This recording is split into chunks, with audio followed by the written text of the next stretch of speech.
Kellen Moore met with reporters on Monday and actually shared a little bit of good news about a couple of injured tight ends. Here was Kellen Moore meeting with reporters on Monday with the update on Foster Moreau and Taysom Hill. Only things to roster-wise, just to acknowledge is Taysom and Foster. They've opened up their practice window, so they'll be able to get back on the practice field for the first time this year. And then Caesar likely will be out this week, and we'll kind of take it week by week with him. So.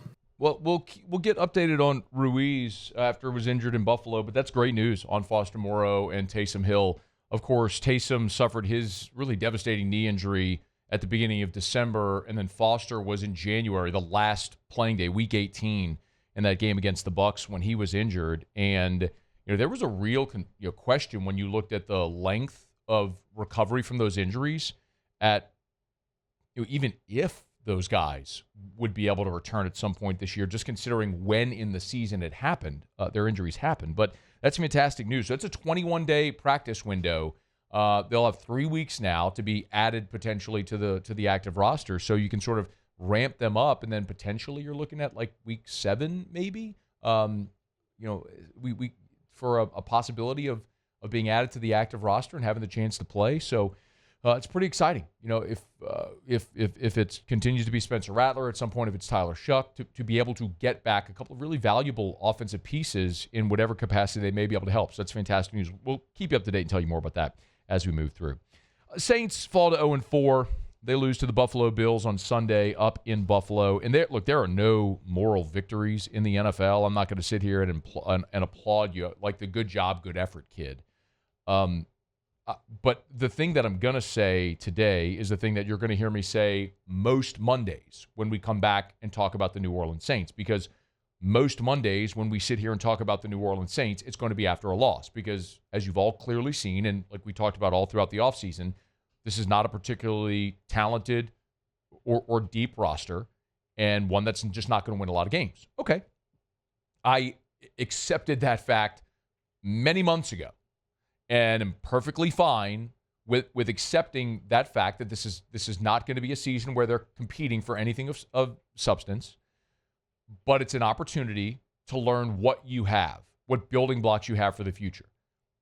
The reason last week was so disconcerting was because it felt like in the first 2 weeks you had shown some signs of competitiveness, and to go to Seattle and to be so wholly outclassed and to continue to make silly mistakes, double-digit penalties, the special teams gaffes that shows lack of preparedness, lack of discipline, and those sometimes can be rooted in bigger picture issues. Well, a lot of times in the NFL, teams, really in all pro sports, after they're embarrassed, you will see a great effort. And I think they went to Buffalo, a 16.5-point underdog, and gave themselves a shot. And maybe more than anything, it was encouraging because they played well after the awful showing against Seattle. And most importantly, they sort of reversed some of those ugly trends. For example, the penalties. After having double-digit penalties a week ago, only 4 penalties in this game. Now, it feels odd applauding pros for only committing 4. Like, good job, you didn't commit double-digit penalties, but there has to be progress. And so you saw some of that. And if you're just looking at the game itself, at the 9:01 mark of the fourth quarter, Spencer Rattler threw a pass to Brandon Cooks, which is initially ruled a touchdown. Now, it was overturned, and he was open, and Rattler missed him. A better throw, it's a touchdown. But if that stands, the New Orleans Saints would be leading the Buffalo Bills in Buffalo at the 9-minute mark of that game. That's pretty remarkable. Now, the Bills committed their first turnover of the season. The Bills committed 11 penalties, and they still scored 31 points and beat you by a dozen because the Bills are awesome. They might be the best team in the NFL. Like, think about what I just said. They played, by their standard, a pretty terrible football game and still scored 31 and beat you by a dozen. They're really good. So this is less about Buffalo, and it's more about the Saints.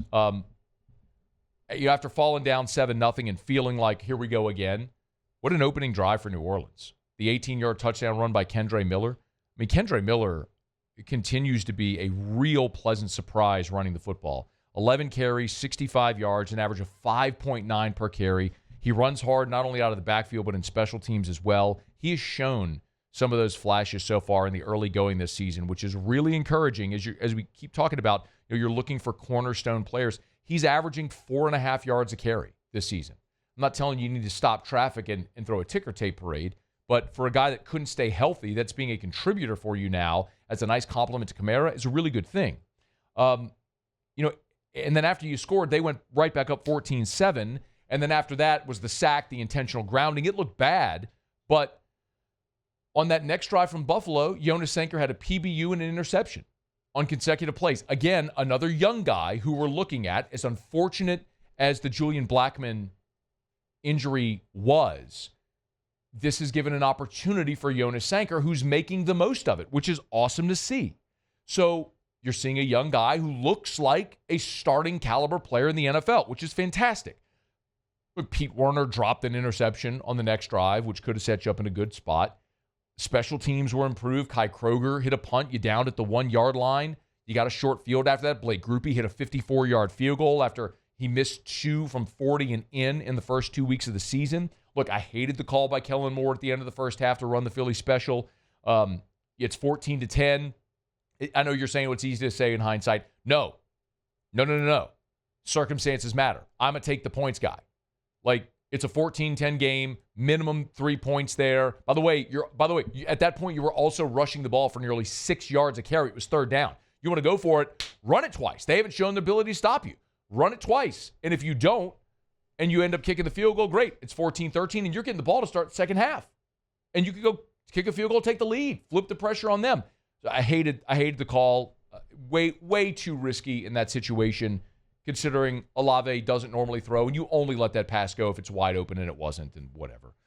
But, great response after falling down 21-10. You put together an 11-play, 65-yard touchdown drive. 7 of the 11 plays were running. You ran it right at Buffalo. It was a huge part of this game. You ran the ball 34 times for 189 yards, 5.6 yards per carry. It looked great having your starting offensive line out there and your ability to run the ball with Kamara and Kendre Miller. Like, you can build on that. Sanker and Miller, obviously we talked about. Only 4 penalties. The special teams were better, with the exception of Blake Grupe on the kickoff after you pulled within 2. And then Blake Grupe, oh my God, mishitting on the kickoff and giving them the ball at the 44 plays later there in the end zone. And then, Josh Allen called game after that. But there was real opportunity. Carl Granderson, a stop on 4th and 2 that gave you the ball near midfield. Like, you made some big plays in big moments and showed you could compete with a team that's maybe the best in the NFL. So, again, I'm not sitting here trying to tell you that there's a moral victory because you played hard. They're pros. They should play hard. But I'm trying to keep realistic expectations in check for this season. And when I look at realistic expectations, I look at the Saints hosting the Giants this week and going, Jackson Dart coming into New Orleans. I know they won against the Chargers, but now they're without Malik Neighbors and rookie quarterback first road start. Saints coming home. You can win that game. The Saints can win the game on Sunday. I might pick them to win, actually, on Sunday. And you can look at those opportunities that if they play like this, will be there against teams that aren't the Buffalo Bills playing in Buffalo.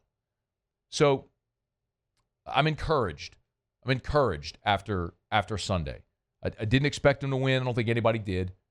I'm not fist pumping because they covered a 16.5-point spread.